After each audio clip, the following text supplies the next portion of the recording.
Assalamualaikum warahmatullahi wabarakatuh. Waalaikumsalam warahmatullahi wabarakatuh. Alhamdulillah wa kafa. Wassalatu wassalamu ala nabi Mustafa wa ala alihi wa ashabihi as-siddiqin. Puji syukur kepada Allah. Salawat dan salam adalah kita limpahkan kehadiran junjungan kita Nabi besar Muhammad sallallahu alaihi wasallam. Bapak-bapak, Ketua DKM beserta jajarannya, jamaah sholat maghrib yang dimuliakan Allah Subhanahu wa Ta'ala. Mari kita lanjutkan kajian kita terkait dengan rukun sholat. Pada pertemuan kemarin tentang i'tidal, sekarang tentang sujud, ya Bapak. Wasabiha, bermula rukun yang ketujuh, itu sujud marrotaini, dua kali. Kullar rakaat, di setiap rakaat, ala ghairi mahmulin, pada sesuatu yang tidak terbawa, lalu baginya wa intaharroka, sekalipun bergerak biharokatihi, dengan gerakannya, walau nahwa saririn, walaupun seperti ranjang yataharroku yang bergerak, biharokatihi, dengan gerakannya, li'annahu laisa bimahmulin, karena ia bukan sesuatu yang dibawa lahu bagi seseorang, fala yadur, maka tidak apa-apa sujud alaihi, di atasnya. Jadi rukun sholat yang ketujuh itu adalah sujud. Sujud di dalam sholat, sebagaimana dikatakan oleh Rasulullah, umirtu an asjuda ala sab'ati a'dzum, aku diperintahkan untuk sujud dengan 7 anggota tubuh. Mana saja 7 itu? 2 kaki, ya Pak, 2 lutut, 2 tangan, dan 1 wajah beserta hidung. Ini jumlahnya 7. Itu anggota yang harus disujudi. Jadi dalam sujud ada anggota yang wajib disujudi. Yang wajib disujudi itu ada 7. 2 kaki, 2 lutut, 2 tangan, dan wajah beserta hidung, jadi 1. Itu namanya anggota sujud. Nah, ada etika atau cara bersujud yang benar. Yang pertama, di sini dikatakan sujudun ala ghairi mahmulin. Kita kalau sujud jangan di atas benda yang kita bawa dalam sholat. Saya ulangi, kalau sujud jangan di atas benda yang kita bawa saat sholat. Apa Ustaz? Misalnya sorban. Sorban ini benda yang kita bawa dalam sholat, yataharrak biharokati, yang bergerak dengan gerakan kita. Ini kalau bapak sholat begini, ya. Ini di sini dan sujud di atas ini. Itu sujudnya tidak sah. Kalau sorban, kalau ini sorban pendek, nggak nyampe sebenarnya. Ada kan sorban, bisa dipakai terbang, kayak hadis. Itu kalau ngengsat ke bawah gini, kemudian kita pakai sholat. Nah ini sujud kita tidak sah. Jadi Jadi harus hati-hati terhadap mahmul atau benda yang kita bawa sholat, ya Pak. Jadi jangan sujud di atas benda yang kita bawa sholat, termasuk peci. Kan ada tuh orang pakai peci sampai begini Pak, ya kan? Sujud di atas ini. Saya punya kawan tuh, kalau sholat tuh begini. Ininya tutupan. Ya ini namanya anggota sujudnya ini tidak kena. Jadi jangan sampai benda yang kita bawa sholat itu menutupi. Ustaz, bagaimana kalau ada benda yang bergerak dengan gerakan kita, cuma kita tidak bawa sholat? Batal enggak kita sholatnya?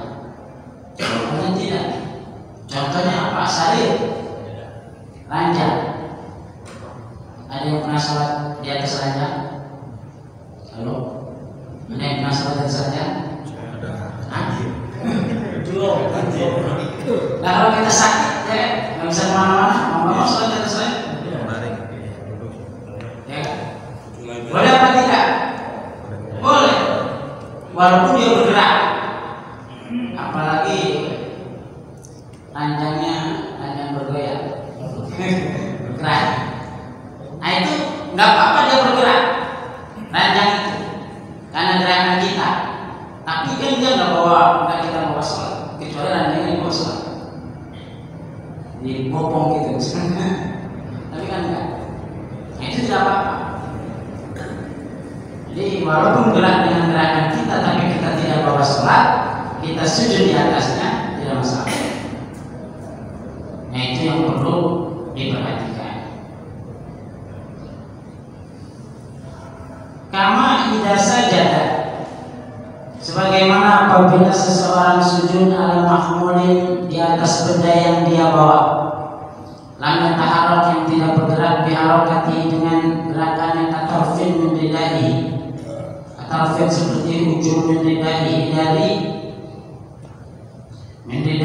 dari selendangnya seseorang atau wil yang panjang, wa kharaja, dan dikecualikan, bikauli, dengan ucapan mala ghairi mahmulin, atas benda yang tidak dibawa, lahu baginya, malau sajada, apabila sujud siapa seseorang, ala mahmulin, atas benda yang dibawa, yataharraku, yang bergerak, biharakatihi, dengan gerakannya, atau fin seperti ujubin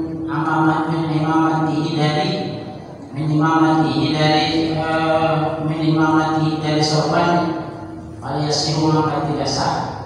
Fa'in sajada, maka apabila sujud siapa seseorang alaihi, di atasnya, batalan, maka batal apa sholat. In ta'ammada, apabila sengaja, wa alima tahrimahu, dan mengetahui keharamannya, wa illa, dan apabila tidak ada, maka mengulangi siapa seseorang as-sujudah, akan sujud. Sekarang bagaimana kalau ada benda kita bawa sholat tapi tidak bergerak dengan gerakan kita? Misalnya selendang yang panjang gitu, yang nggak lalu dengan gerakan sholat kita, itu kita sujud di atasnya, nggak masalah. Nah, yang masalah itu adalah ketika ada benda yang kita bawa sholat yang bergerak dengan gerakan kita, seperti tadi sujud di atas sorban yang kita bawa sholat ini kan bergerak. Kalau kita bangun ya dia otomatis bergerak. Nah itu hukumnya di atas, sujud di atas benda yang kita bawa, yang benda itu bergerak ketika kita sholat, itu hukumnya sholat kita batal. In ta'ammada wa alima tahrimahu. Syaratnya dua, kalau itu dilakukan dengan sengaja dan dia tahu bahwa itu hukumnya haram, itu hukumnya tidak boleh. Apabila dia tidak sengaja, dia tidak tahu, maka dia harus mengulangi sujudnya yang dia lakukan, karena sujudnya tidak sah.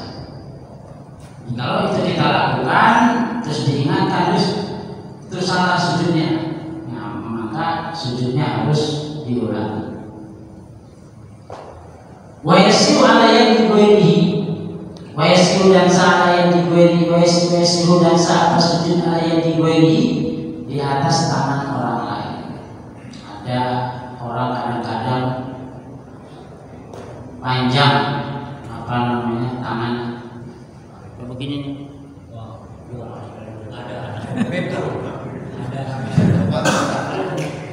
Sujudnya selamangan. Akhirnya tangannya ke sini. Nah, orang yang sebelahnya sujud di atas tangannya, sah nggak sujudnya? Halo, sah nggak sujudnya? Sah sujudnya. Karena tangannya kan dari bawah kita. Sah sujudnya. Ya, sah sujudnya di atas tangan dia. Kenapa? Karena tangan dia, tangan orang itu nggak kita bawa sholat, yang bawa dia sendiri, bukan kita.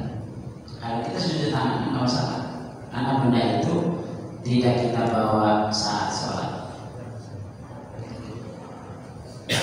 Wa ala nahwi mandilin biadihi, demikian pula mandil. Mandil itu apa namanya, sapu tangan. Biadihi yang ada di tangannya, li'annahu fi hukmin munfasil, karena dia hukumnya terpisah.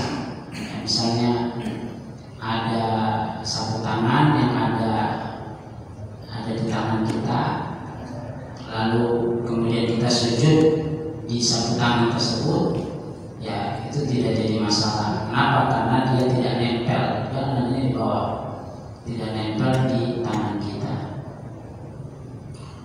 Lalu walau saja, dan apabila sujud siapa seseorang ala syai'in atas sesuatu faltasaqo, lalu menempel apa sesuatu bijabhatihi pada jidatnya, pada keningnya, sohha maka sah, wajib dan wajib apa izalatuhu, menghilangkan dari sujudi untuk sujud afan yang kedua. Ini biasanya kasusnya kalau sholat id. Sholat id kan penuh Pak, masjid sampai luar-luar, ya.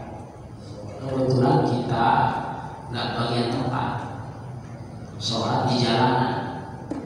Kebetulan juga bawa koran nggak cukup, buat kepala nggak ada, cuma buat kaki doang. Otomatis kita sujud nempel di sini pasir. Sah nggak sujudnya? Sah sujudnya. Cuma kalau nempel pasir di sini, jangan dibiarkan pasirnya buat tanda Ustaz.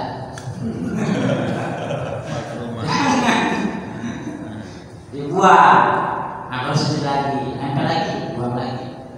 Caranya. Kalau Bapak biarkan apa namanya pasir yang nempel di sini, dipakai sujud lagi, tidak sah. Itu namanya dia dibawa.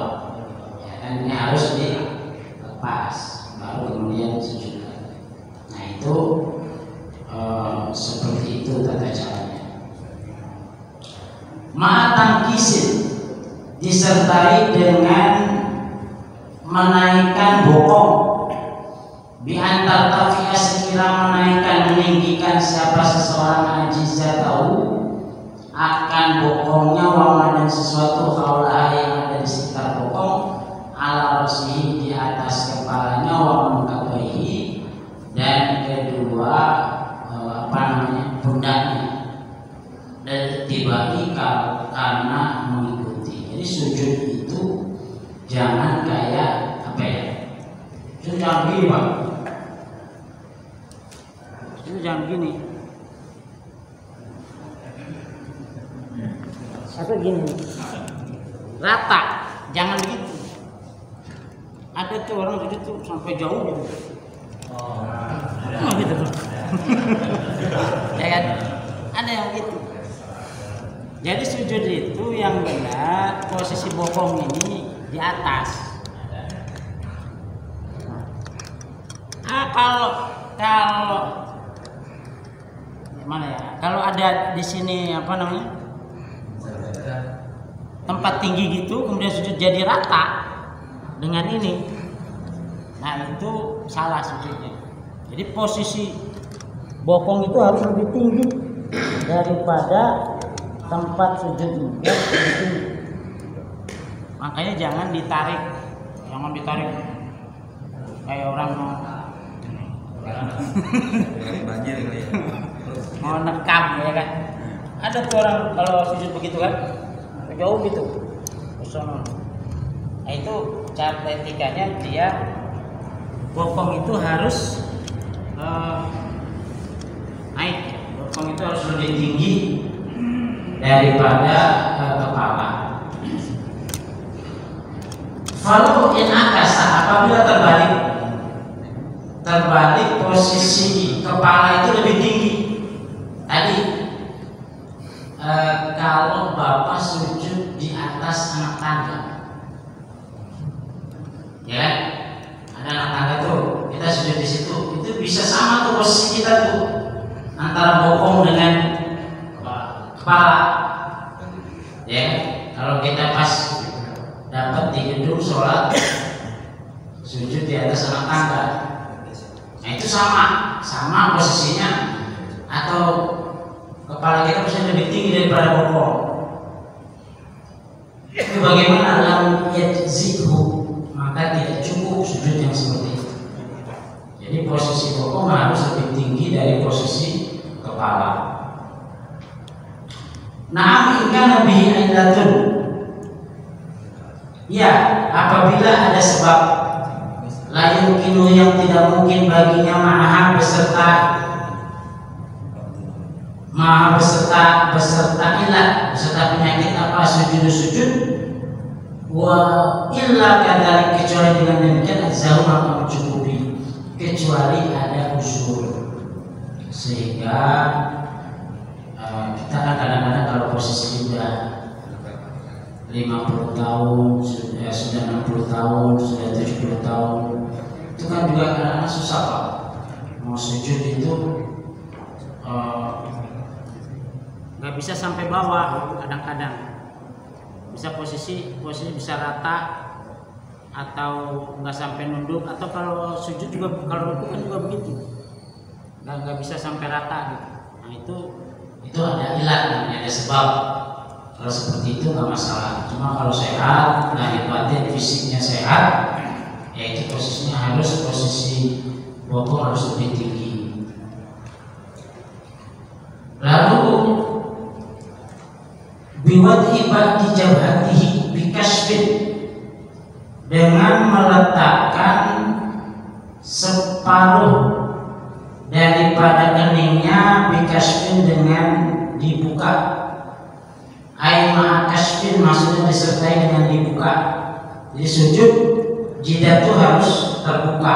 Makanya kita pakai peci itu sebenarnya untuk menghindari rambut yang ke kening ini, ke jidat ini.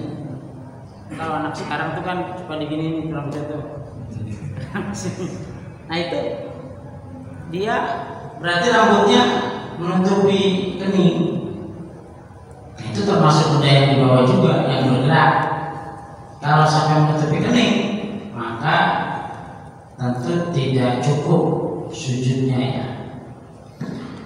Fa'ingkana 'alaiha ha'il, apabila di atas kening tersebut ha'il penghalang ka'asoba seperti perban, lam yasin maka tidak sah, illa ayyakuna kecuali apabila ada kecuali ada apa hakil jarohatin karena luka, wasyakko dan sulit alaihi atasnya apa izalatuhu menghilangkannya, masyaqqatan syadidatan dengan kesulitan yang sangat, fayasim maka sah.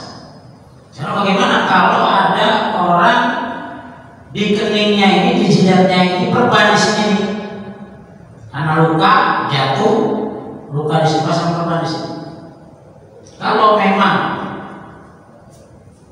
kesulitan untuk membuka perban itu, kalau dibuka akan berdarah-darah misalnya, ya tentu itu bisa dimaklumi. Tapi kalau buat gaya-gayaan, pura-pura action misalnya, tidak sah. Kenapa? Karena keningnya tertutupi. Itu tidak boleh seperti itu. Wa ma tahammulin bi jabhatihi faqat ala musalla. Yang selanjutnya syarat-syarat daripada sujud adalah disertai dengan tahammul bi jabhatihi, dengan menekankan sujud pada menekankan kepala untuk sujud. Jadi kepala ini, jadi ketika turun itu Pak, posisi kepala, posisi penekanan itu ada pada kepala. Jadi bukan pada tangan, tapi pada kepala. Penekanan kita sujud itu. Tapi jangan juga digosok-gosok, itu jangan. Karena ada tuh orang hitam jenisnya. Itu gampang pas kaitan itu. Kalau sujud digosok-gosok itu nanti itu. Tapi itu bukan diperintahkan untuk itu, hanya di penekanannya di situ posisinya. Jadi jangan sujud ngambang, nggak dikenai ngambang, nggak seperti orang tidak netap gitu, Karena itu seperti itu harus tahammul, harus menekankan pada kening itu ditekan di situ. Lalu bihayyana rusak rosihi, sekira seseorang beratnya kepala tertumpu di situ. Lalu wawatu ba'di rukbatayhi, selanjutnya syarat atau tata cara sujud adalah meletakkan lutut wa ba'di batni kaffaihi, dan meletakkan bagian dalam tangan minar rohati, dari telapak tangan, wa butunul asabi, dan bagian dalam jari, wa ba'di batni asabi qadamaihi, dan bagian dalam jari kaki, dunama ada dalika bukan selain itu, kal khalfi, seperti ujung, wa atrofil asabi, dan ujung jari-jari, wa dhahrihima, dan bagian luarnya. Jadi tata cara sujud itu harus dilakukan dengan posisi. Jadi kalau turun itu ada orang turun sujud itu tangan dulu, ya kan? Gini. Dari ini. Nah, yang benar adalah lutut dulu, kecuali udah usia ya. Kalau badannya gemuk, udah usia nggak bisa Ustaz lutut dulu, kaki dulu, itu namanya ada usul dan sebab. Tapi urutannya itu kita sujud itu lutut dulu ya, kemudian baru tangan, baru kemudian wajah. Nah ini yang dipakai sujud adalah telapak tangan bagian dalam. Jadi jangan dibalik begini sujud. Nah ini salah, harus begini. Nah terus kaki juga gitu. Kalau udah asam urat mungkin susah ya. Posisinya ini harus tegak begini. Ya Pak, jangan begini. Dan ada sujud itu orang begini. Ya begini posisinya. Harus naik kakinya ya, harus begini posisinya nih, kakinya menghadap. Ini kan menghadap kiblat. Posisinya kita hadapkan ujung jari itu menghadap kiblat. Nah itu seperti itu. Jadi tata cara sujudnya seperti itu. Jadi didahulukan lutut, kemudian tangan, kemudian baru wajah. Itu urut-urutannya seperti itu. Walau qat'at asabi qadamaihi, sekalipun jari-jari kedua kakinya itu putus, dikira-kirakan saja kira-kira posisinya seperti tadi.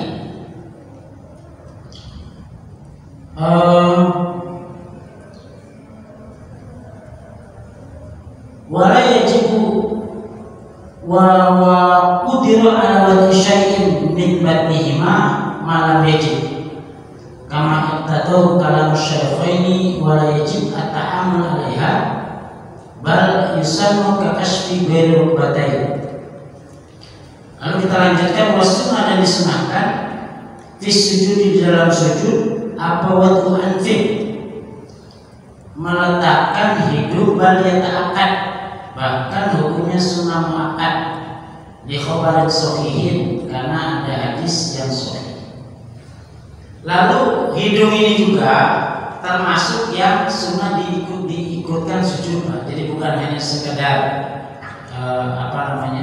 kening, jidat, tapi juga hidung diikutkan untuk sujud. Jadi hidung dengan kening ini, dengan jidat ini satu paket, sama-sama dipakai sujud, sama-sama dipakai sujud. Jadi hidung juga ikut seperti itu. Wa min sama dari sini ukhtira wujubu, dipilih wajibnya. Bahkan ada ulama yang mengatakan hidung itu wajib dipakai sujud karena ada hadis sahih yang mengatakan itu. Jadi hukumnya ada yang mengatakan, bahkan ada yang mengatakan hukumnya wajib.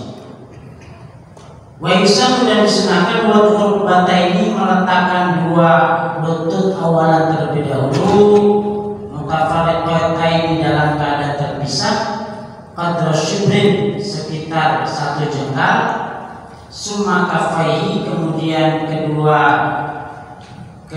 tangannya, ahad wa mangkabihi, setinggi pundaknya, rafi'an, dalam keadaan mengangkat, dhira'ihi, akan kedua tangannya ini, anil ardi, dari tanah, wa nasyiron, dan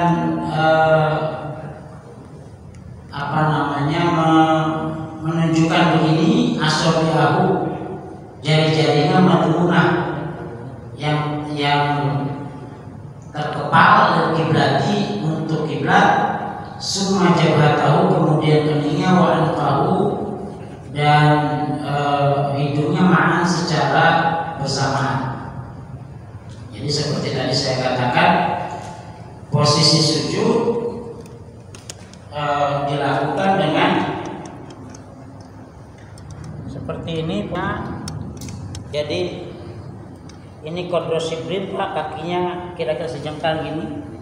Jadi kalau orang sholat sampai segini, saking pengen rapat gitu ya, ini yang diajak rapat, sono lagi kakinya. Ada yang begitu?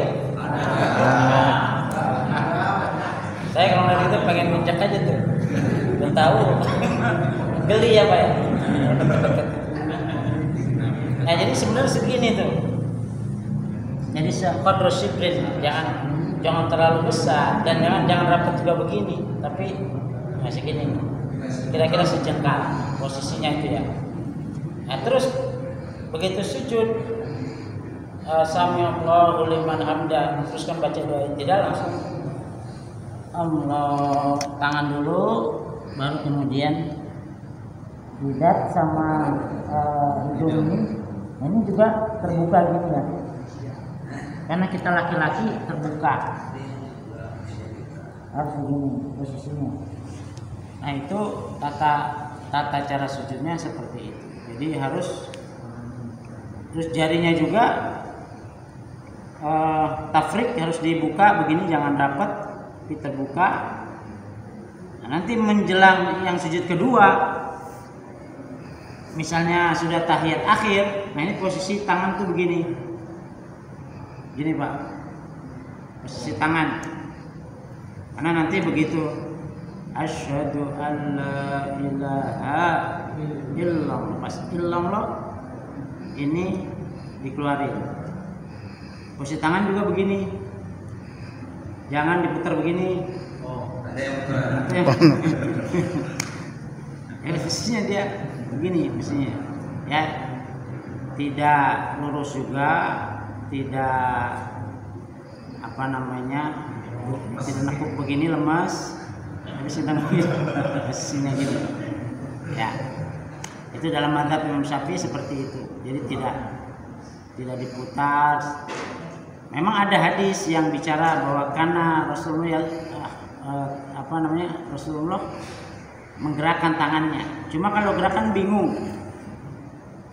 Karena hadisnya itu hanya menggerakkan. Kalau menggerakkan itu bisa ke atas begini, bisa muter ya kan, bergerak juga. Atau begini bisa juga kan gitu. Nah, daripada bingung udah mendingan begini aja. Nah, kadang-kadang gitu. Karena hadisnya cuma bergerak dan bingung. Ada.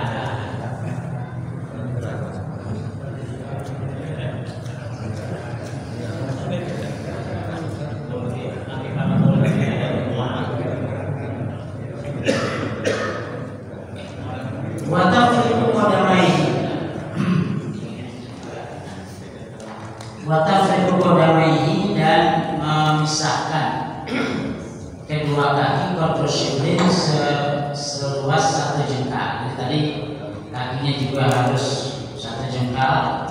Wa nasbihima dan menegakkan muwajahan asrofi'ahuma lil qiblah. Jadi posisi kaki itu tegak ya Pak. Posisi kaki begitu sujud itu dia tegak, posisinya tegak. Jadi begini kan, maksudnya itu tegak begini. Jadi jangan begini. Kecuali yang asam urat susah biasanya ya Pak.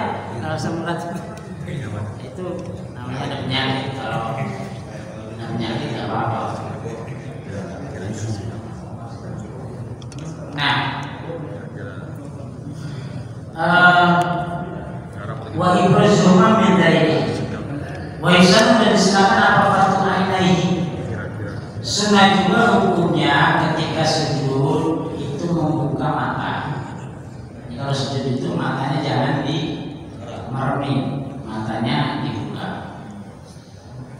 Kama qala Ibnu Abdissalam wa aqarrahu Zarkasi. Wa yukrahu mukhalafatu tartib al-madhkur wa adami wadil anfi.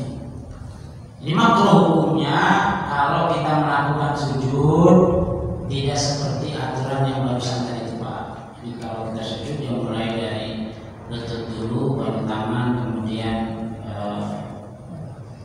kepala, kemudian ke wajah gitu ya. Kalau tangan dulu baru itu hukumnya makruh.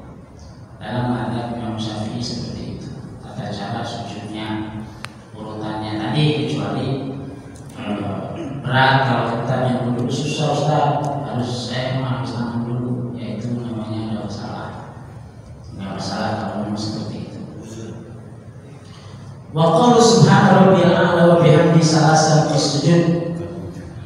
Lalu sunnah membaca subhana rabbiyal a'la wa bihamdihi 3 kali di dalam sujud, ittiba karena mengikuti Rasulullah sallallahu alaihi wasallam. Wa yazidu man marra nadban. Sudah boleh menambah dengan membaca doa Allahumma laka sajadtu wa bika amantu wa laka aslamtu sajada wajhil ladzi khalaqahu was-sawwa wasy-syaqqa sam'ahu wa basarahu bihaulihi wa quwwatihi fatabarakallahu ahsanul khaliqin. Itu juga boleh baca doa yang biasa kita pakai sujud syukur, itu bisa kita pakai buat menambah doa saat sujud. Ya, ini tentunya kalau kita salat sendirian malam hari, kita pengen berlama-lama dalam sujud, ya boleh kita tambah selain subhanallahil a'la wa bihamdi, kita tambah dengan doa sujud syukur yang biasanya kita sering baca kalau sujud syukur. Wa ihsan dan disilakan apa iksar doa fi, memperbanyak doa di dalam sujud. Bapak mau doa Allahumma inna nas'aluka salamatan fid din wad dunya wal akhirah wa afiyatan fil jasadi wa ziyadatan fil ilmi wa barakatan fil rizqi wa tawbatan qabla al-maut wa rahmatan lil maut. Banyak doa di dalam sujud itu kita banyak berdoa Karena tempat yang paling diijabah itu dalam sholat itu adalah waktu sujud. Kenapa? Itulah tingkat penghambaan seorang hamba yang paling titik terendah di hadapan Allah. Kenapa? Karena wajah yang selama ini diurus ya, ditampilkan ganteng, wajahnya diperhatikan, tiba-tiba ada di bawah. Itu kan kita sudah betul-betul merendahkan sisi kemanusiaan kita di hadapan Allah Subhanahu wa taala.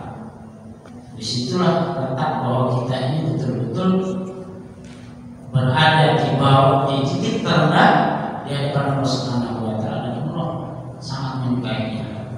Makanya kita boleh berlama-lama di dalam sujud itu, terutama kalau kita sholat sendirian, bangun tengah malam jam 3, setengah 4, bangun tahajud, banyak baca doa saat sujud kepada Allah Subhanahu wa taala.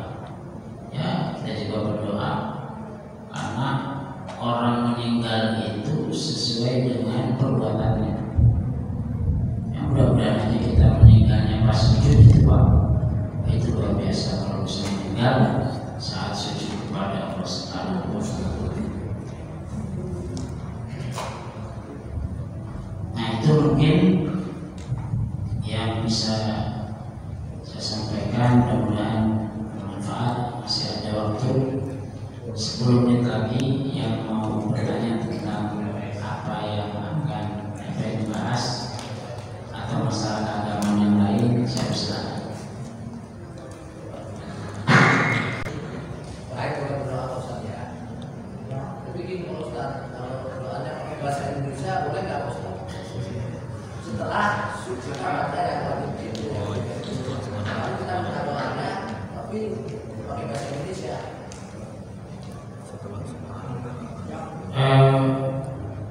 Sholat itu kan harus dengan bahasa Arab. Nanti kalau pakai bahasa Indonesia berubah sholat. Saya dulu ada Usman Roy. Usman Roy itu pengen merubah sholat dengan terjemah. Ya Allah Akbar, Allah Maha Besar. Dengan nama Allah yang Maha Pengasih dan Maha Penyayang, segala puji bagi Allah Tuhan semesta alam. Ya tidak boleh Pak. Jadi posisi doa di dalam sujud pun harus dengan bahasa Arab.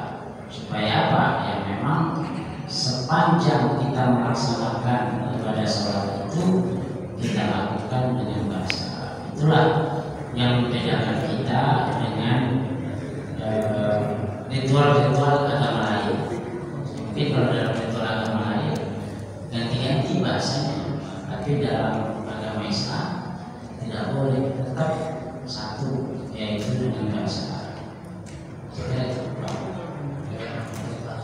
Ya, bisa dipahami mungkin Pak. Kalau mau bahasa Islam setelah salam tadi ya. Setelah salam berdoa. Ya, kami ada Ustaz. Assalamualaikum warahmatullahi wabarakatuh. Waalaikumsalam. Jadi apa namanya? Mohon maaf sebelumnya, mungkin Pak Besar dengan baru mendapat kesempatan untuk memberikan hal ini saat ini. Tapi ngomong-ngomong ini kan sudah 2 tahun kita pakai masker. Masker ini kalau ini apa termasuk dalam keadaan darurat atau bagaimana? Ini kita kan harus tutup hidung, itu yang untuk ini ya peraturan ini, peraturan dari COVID ya, COVID-19 itu pakai apa tutup hidung dan mulut ditutup. Nah ini sudah 2 tahun. Nah itu baru saat ini diberitahu. Buat dia bukan kesalahan Bapak ya, jadi bukan kesalahan. Iya.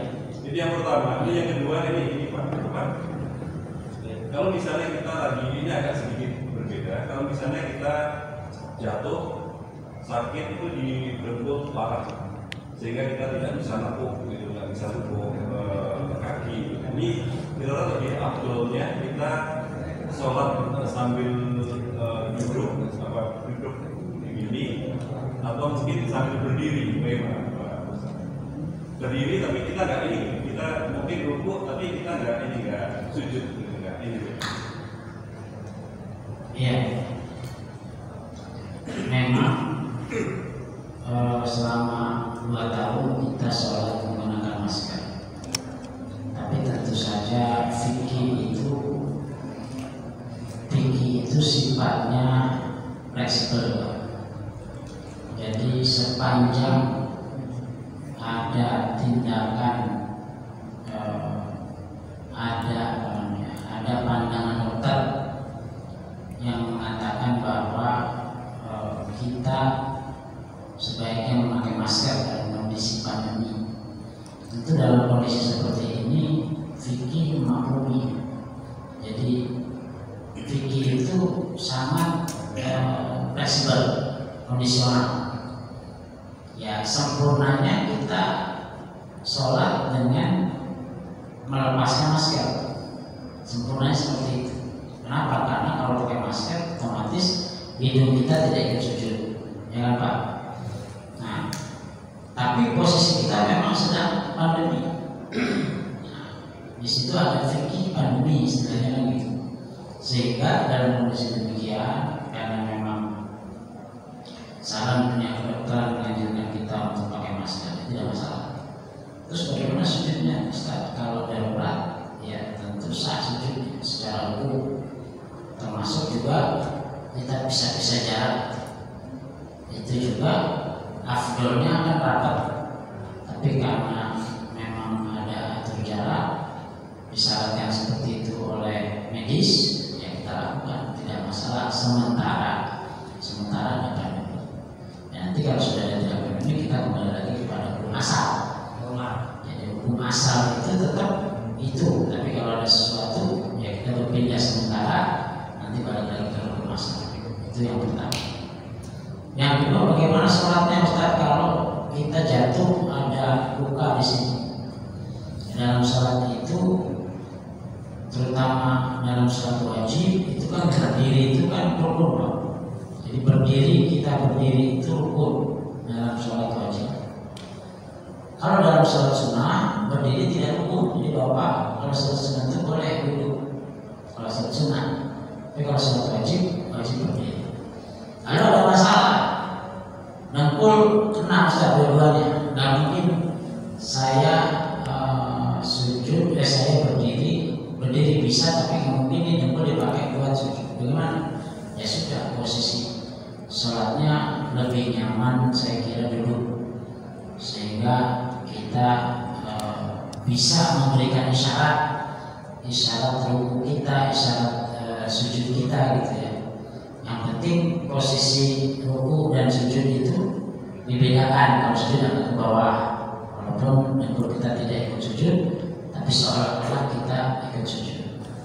Nah, saya kira seperti itu yang lebih afdolnya, supaya satu paket dalam posisi duduk tentu lebih nyaman daripada kita kemudian berdiri lalu kemudian kita tidak melakukan ruku secara sempurna. Saya kira itu Pak.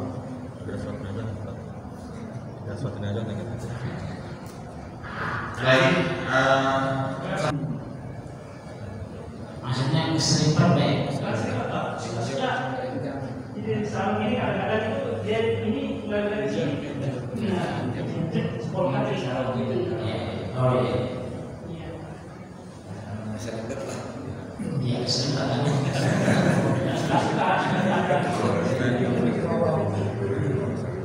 Iya.